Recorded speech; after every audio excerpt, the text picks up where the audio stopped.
మీ business ఏదైనా మీ ఊర్లో promotion చేయాలంటే అది సుమన్ టీవీతోనే సాధ్యం. ఇప్పుడే సంప్రదించండి. అందరికీ నమస్కారం అండి. నా పేరు నరేంద్ర పడాల్. నేను చిత్తూరు అసిస్టెంట్ కలెక్టర్గా చేస్తున్నాను, ట్రైనింగ్ ఐఏఎస్ని.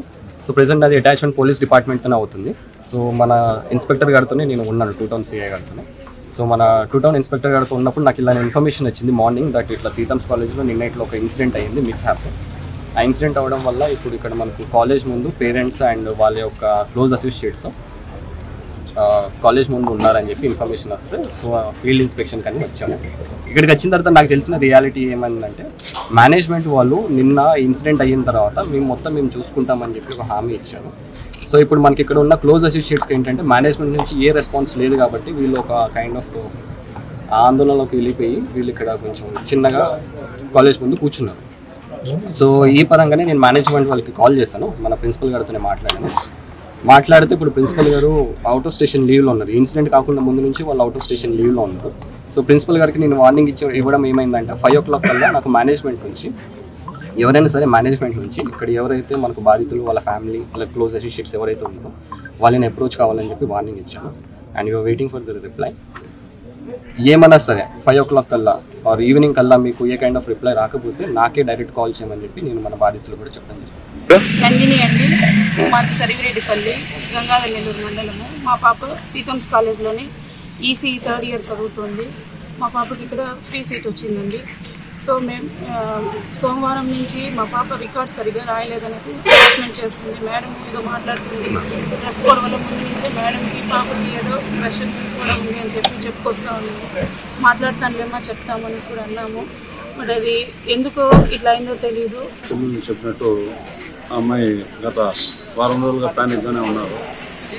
డ్రెస్ వల్ల ఫ్యాకల్టీతో వచ్చిన వివాదం ముదిరి ఆమె ఈ అమ్మాయి మీద పగబెట్టుకోవడం కానీ ఇట్లాంటి చర్యలు అదే కొట్టడం, బుక్ మొహం మీద విసిరి కొట్టడం ఇవన్నీ చేశారు. మా అమ్మాయి యాక్చువల్గా ఒక రోజు ముందే నాకు కూడా తెలియదండి, ఆ స్టేటస్లో కొంతమందిని డిలీట్ చేసి కొంతమందికే స్టేటస్ పెట్టచ్చు అనే విషయం నాకు నిన్న తెలిసింది. అలా పెట్టింది. మా ఫ్యామిలీ మెంబర్స్ అందరినీ స్టేటస్లో రానికుండా హైడ్ చేసి ఓన్లీ ఫ్రెండ్స్ చూసేలాగా ఐ హోప్ టు డై అని చెప్పి స్టేటస్ పెట్టిందని నాకు నిన్న తెలిసింది. అది కూడా ఆ ఫ్యాకల్టీ యొక్క హరాస్మెంట్ వల్లనే నేను చెప్తున్నాను. ఆ అమ్మాయి అభిప్రాయం కూడా అదే. నిన్న మాత్రం జరిగిన సంఘటన ఫ్యాకల్టీ వల్లే ఈమె ఈ విధంగా చేసుకున్నారు.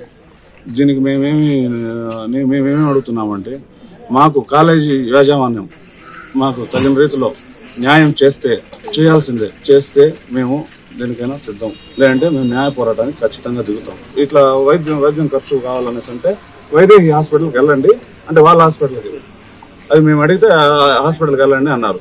మేము గవర్నమెంట్ హాస్పిటల్లో అడిగాం. గవర్నమెంట్ హాస్పిటల్ అడిగితే వాళ్ళు ఆ డాక్టర్లు ఒప్పుకోలేదు. ఆ 4.5 hour జర్నీ కదా, మీరు హై రిస్క్ వెళ్ళలేరు, సిఎంసీకి వెళ్ళిపోండి. 1 hour జర్నీనే సిఎంసీకి వెళ్ళి ఒక ప్రాథమిక చికిత్స చేసుకొని ఇంజక్షన్స్ ఈ బ్లడ్ చేసుకొని ఇంటర్నల్ బ్లీడింగ్ అవుతామండి తీసుకొని మళ్ళీ వెళ్ళండి, 4 hours రిస్క్ అన్నారు. సరే అక్కడికి వెళ్ళాం.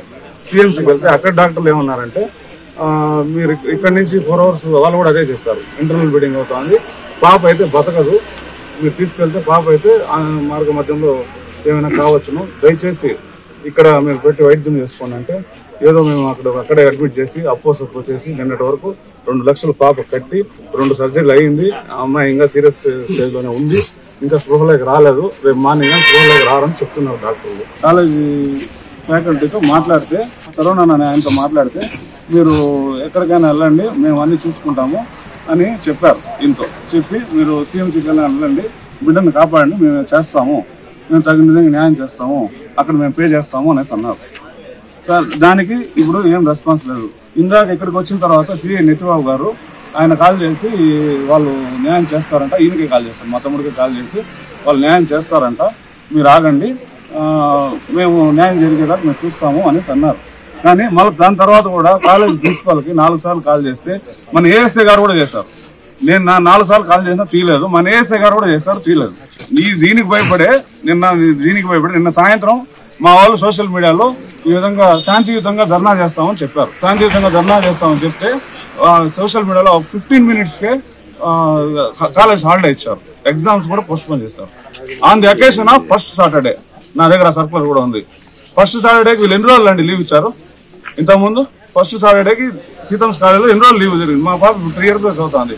ఏ రోజు ఫస్ట్ సాటర్డేకి లీవ్ ఇవ్వలేదు. మా పాపకు న్యాయం చేయండి. సీసీటీవీ ఫుటేజ్ లేదు అంటున్నారండి.